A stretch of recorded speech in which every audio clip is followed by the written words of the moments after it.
Estimados amigos, muy buenos días. A nombre del Instituto Peruano de Políticas Públicas, soy Carlos Mendoza y vamos a desarrollar el curso de Marketing Político y Electoral. En esta oportunidad trabajaremos la sección número 4, que es Investigación Electoral.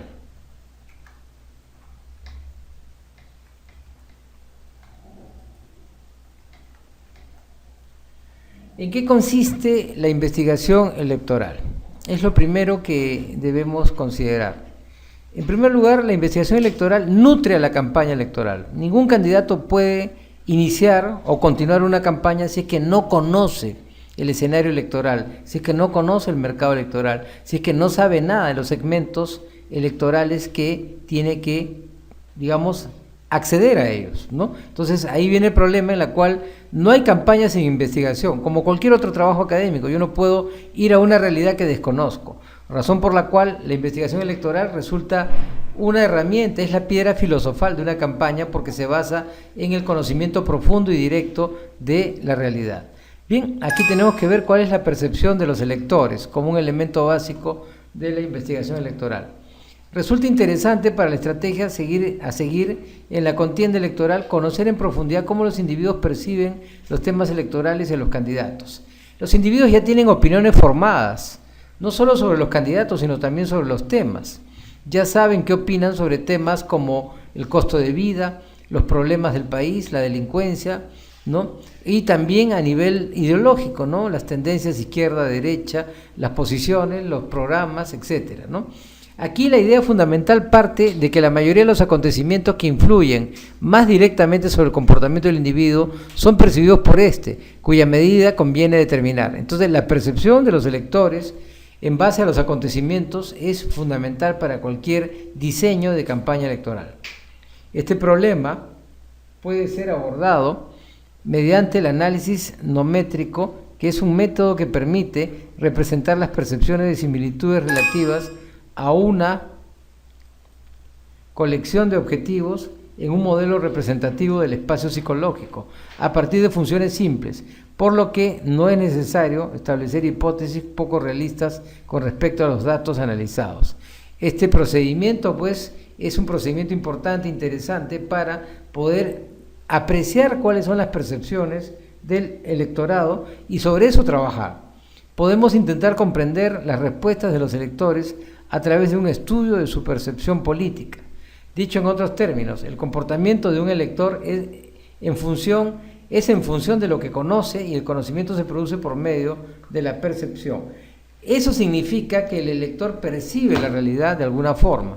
Conocer eso implica un elemento fundamental para cualquier campaña electoral.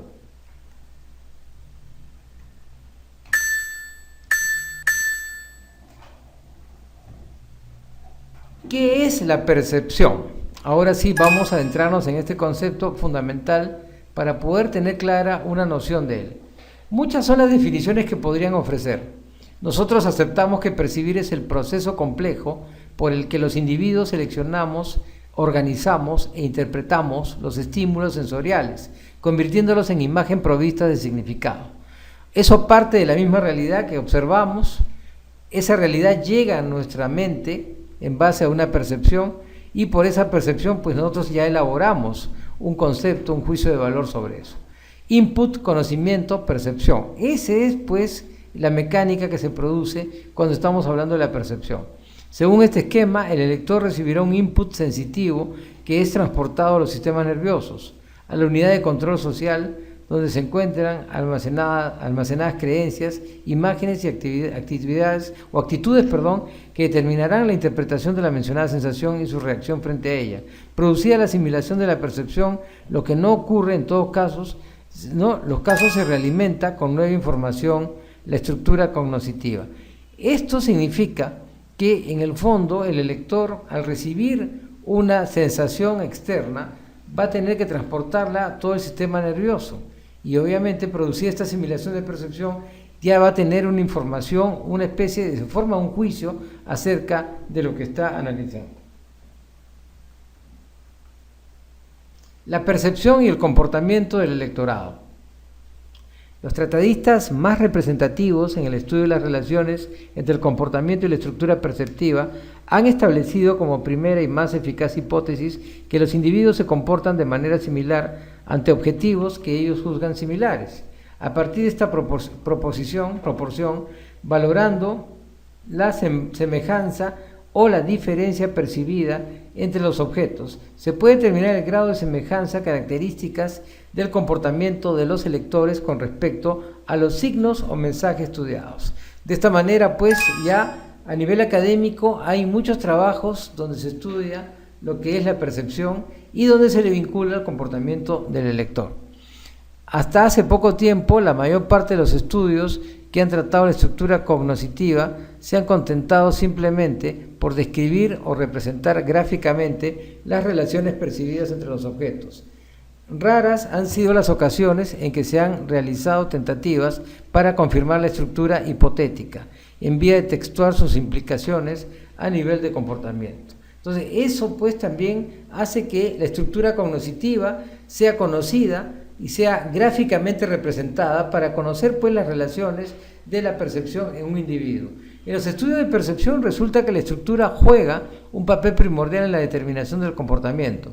Sin embargo, la naturaleza de esta relación permanece inexplorada por cuanto que los estudios realizados en este campo han tenido por objeto más adelante el examen de las variables, ¿no? De las variables que influyen en las percepciones, que el estudio de las implicaciones de la estructura perceptiva a nivel de comportamiento. Entonces, extraer variables de la percepción ciudadana resulta un trabajo complejo pero necesario para poder entender lo que es el proceso de investigación electoral y con él nutrir a la campaña de nuestro candidato.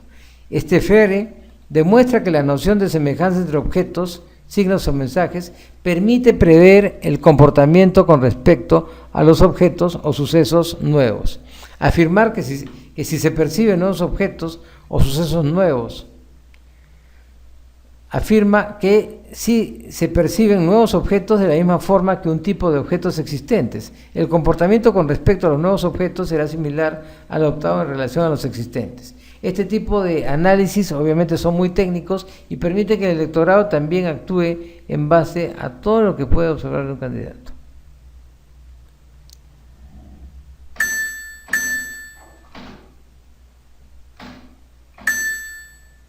Segmentación del electorado. Es el procedimiento más útil para poder trabajar una campaña electoral. Tenemos entonces la necesidad y las ventajas de la segmentación del electorado, ¿no? ¿Qué entendemos por segmentación? La segmentación se entiende como un conjunto de votantes que satisfacen aquellas condiciones de clasificación que se derivan de criterios preestablecidos para realizar una fragmentación. Bien, hemos analizado el electorado desde una perspectiva individual. Sin embargo, es obvio que ningún partido político está interesado en diseñar una campaña siguiendo este enfoque, porque no es posible elaborar tantos programas electorales como individuos integran el cuerpo de votantes.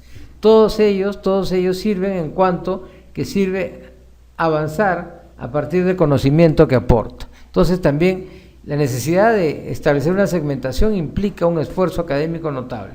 Otro planteamiento sería el considerar de que el cuerpo electoral es único.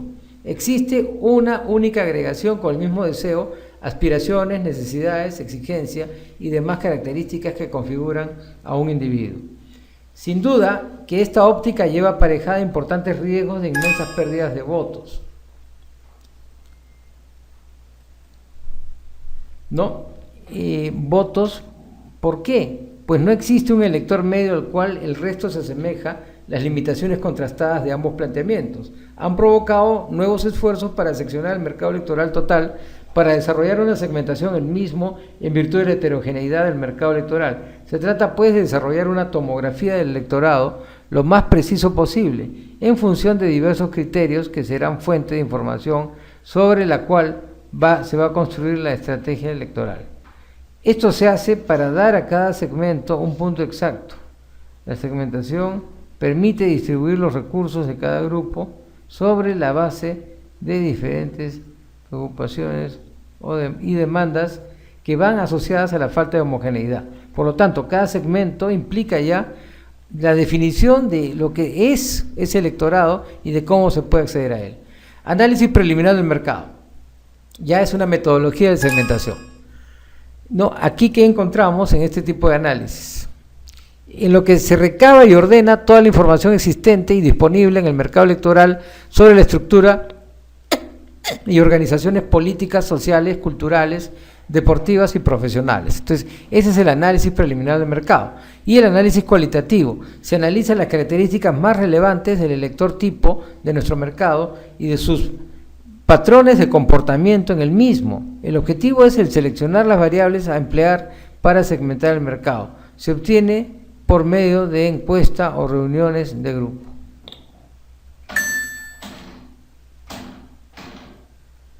Modelos de segmentación electoral. Veamos ahora los modelos, cómo se segmenta el electorado. Veamos el método de caso. La aplicación del método de caso en el campo de marketing electoral a este nivel de conocimiento es recurso del que no debemos ni podemos evadirnos. Resulta un elemento fundamental debido a que es necesario acudir a las experiencias de otras elecciones en las que las técnicas aplicadas han colaborado de manera decisiva en el éxito. Esto significa comparar el proceso electoral actual con elecciones pasadas. Obtenemos un caso del pasado y hacemos una similitud con el presente. Ese es el famoso método del caso. Segmentación socioeconómica. Uno de los modelos de segmentación socioeconómica más empleado para la jerarquización de las diversas categorías de los electores es el que toma como instrumento aquel índice económico que considera como variables explicativas el nivel de educación y la ocupación profesional, y el índice familiar que toma el número de hijos, la propiedad o alquiler de la propiedad, de alquiler de vivienda, y la clase de trabajo de la esposa o en su defecto una hija.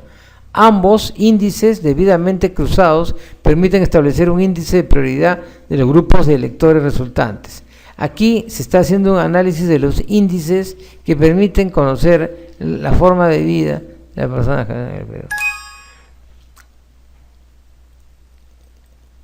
Bien, es importante también eso, el análisis cuantitativo, ¿no? Se cuantifica la información disponible sobre características y aspectos del mercado. En esta se desarrollan los instrumentos de medida más apropiados para las diversas características, de forma que se puede identificar un determinado tipo de elector. Lo cuantitativo es la suma de rasgos susceptibles de expresarse en términos estadísticos. El análisis cuantitativo son numéricos, entonces por ese motivo esa información se puede vaciar en aspectos numéricos que explican el mercado. Finalmente, determinación de segmentos. Concluye el proceso con la determinación de los segmentos del mercado, de forma que los individuos que lo integran sean parecidos, es decir, que los grupos sean homogéneos. Muchas gracias.